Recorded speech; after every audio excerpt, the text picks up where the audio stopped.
Oven baked cake or microwave mug cake. In this video, I'm going to lay out the pros and cons of each one, show you simple recipes for both, and then compare them.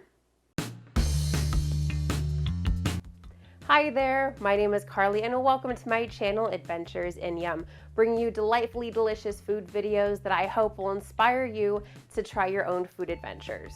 If you're new to my channel, I share recipes for sweet treats and savory eats, food reviews, and oh yes, some cocktails too. If that sounds awesome to you, please consider subscribing. In today's video, I decided to do something a little bit different. Rather than make a whole dessert project, I decided to compare two basic yet similar dessert recipes, microwave versus oven-baked chocolate cake. I recently started wondering what the exact difference was between the two of them and if each of them could be applied to the other's cooking method. How will a microwave mug cake turn out in the oven, and vice versa with the traditional oven-baked cake made in a microwave?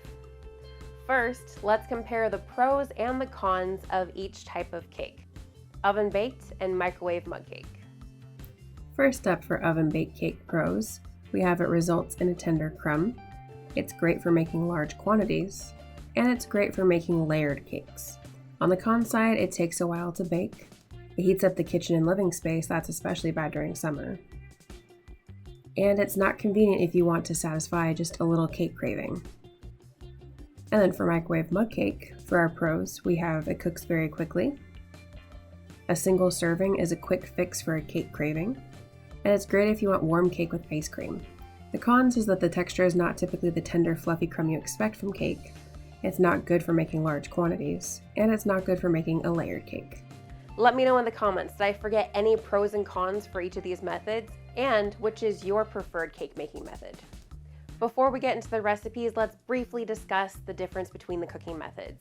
Bill Hammack of Engineer Guy channel has a great and easy to follow video. He shares that the traditional oven's walls radiate heat, which then transfers to the outside of the food. That heat then transfers to the inside of the food. It's a process that can obviously take a while depending on what you're making. He goes on to explain that a microwave oven, on the other hand, utilizes a magnetron in order to penetrate heat inside the food so the entire mass of food cooks at the same time. This is why microwave food cooks at a much faster rate. That's all that we need to know for today's video, but if you are interested in going a little bit more in depth, definitely check out Engineer Guy's channel. I'll make sure to put a link in the description for that video. And now, let's dive into these recipes. First, we are going to make the oven-baked chocolate cake sponge. Take a large mixing bowl and place a strainer sifter on top. Add 2 cups of all-purpose flour, followed by 2/3 cup of unsweetened dark cocoa powder, 1 1/4 teaspoon of baking soda, 1/4 teaspoon of baking powder, and finally 1 teaspoon of salt.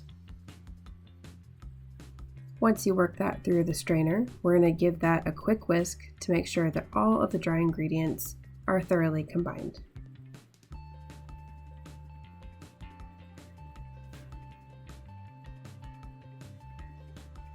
Now you're going to take a large mixing bowl and add 1 cup of granulated sugar, 2/3 cup of brown sugar, 1 teaspoon of pure vanilla extract, and 3 large eggs at room temperature.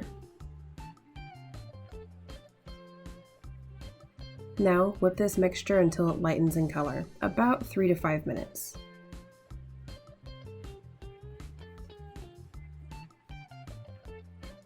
Next, add 1 cup of mayonnaise, and then whisk this together to ensure that it is thoroughly mixed.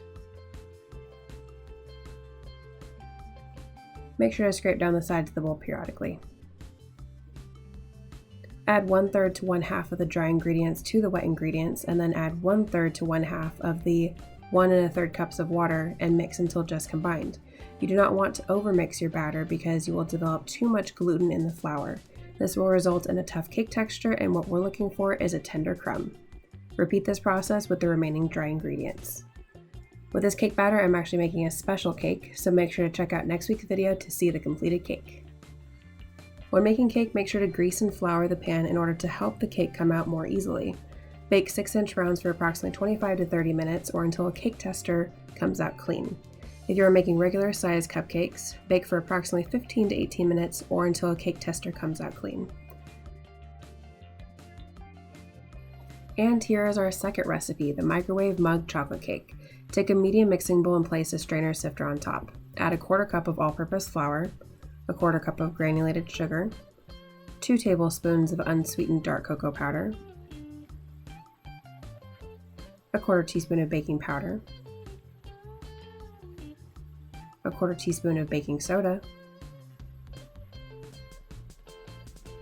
and 1/8 teaspoon of salt. Sift these ingredients. After you sift them, make sure to give them a quick whisk to ensure that they are fully combined. Next, to the same bowl, add a 1/2 teaspoon of pure vanilla extract, 2 tablespoons of water, 2 tablespoons of whole milk, and 2 tablespoons of mayonnaise.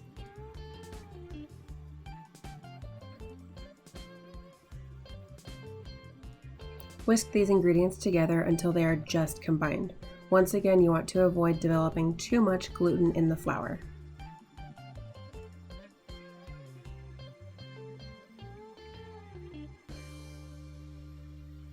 Spray the inside of a mug with non-stick cooking spray and add your cake batter. It turned out that my Adventures in Yum mug was a little too small, so I recommend splitting the batter between 2 small mugs like this one, or you can just cook it in a large mug. Place in the microwave for about 1.5 to 2 minutes. Now that we have our selection of cakes, let's cut them open and give them a try. And here we have our selection of test cakes. The yellow sticky notes indicate the oven baked cake recipe, while the pink sticky notes indicate the microwave mug cake recipe. Let's cut into them so we can see the difference in each cake.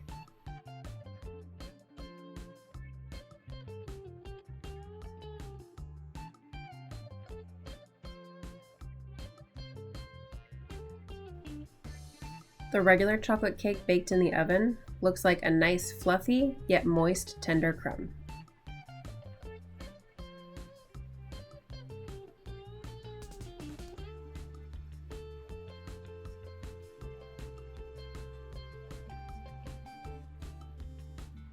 The regular chocolate cake made in the microwave looks like it's also a nice crumb consistency, but it looks a little less airy as well as a little drier.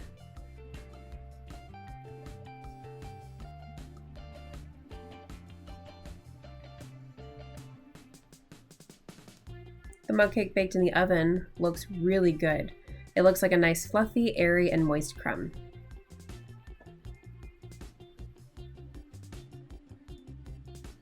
And the mug cake made in the microwave does not look pretty on the outside, but the inside does look like a nice crumb that's moist and a little more dense than its baked counterpart.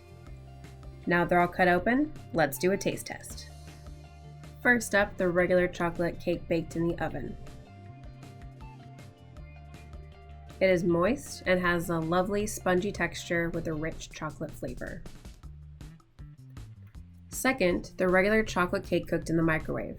It has a nice spongy texture that is a little less airy than when baked in the oven. It also has the same rich chocolate flavor, but it is a little on the drier side. However, that could be attributed to cooking a little too long in the microwave rather than the cooking method itself. Third, the mug cake cooked in the oven. This cake is very moist. It has a nice spongy texture and it has chocolate flavor that is good, yet a little different from the previous 2 cakes. And last but not least, the mug cake cooked in the microwave. It is also very, very moist and has a dense texture that tastes like it's closer to a cross between cake and a brownie, and the chocolate flavor tastes different from both of the regular cakes as well. I honestly expected at least one of the cakes to not work out or have some strange texture, but they all worked. The microwave mug cake recipe in both cases tastes like it's closer to a brownie, which I'm honestly not mad about because brownies are delicious. And the mug cake cooked in the microwave is perfect served warm with ice cream, while the version cooked in the oven honestly makes a good cupcake. Both of the regular cakes seem to have more of an airy texture. They also have more structure to them and therefore do not fall apart as easily, which I suspect is due to the air whipped in the batter at the beginning. The regular cake cooked in the microwave actually works really well, so I'm going to make a scaled down version that can go in the microwave. Overall, I'm really happy with how all of them turned out. If you like this video, please make sure to like and share. I put out new videos every Friday, so please subscribe to my channel for more fantastic treats and eats. Thank you so much for joining me today, and click right here for another great food adventure. I can't wait to see you for my next food video.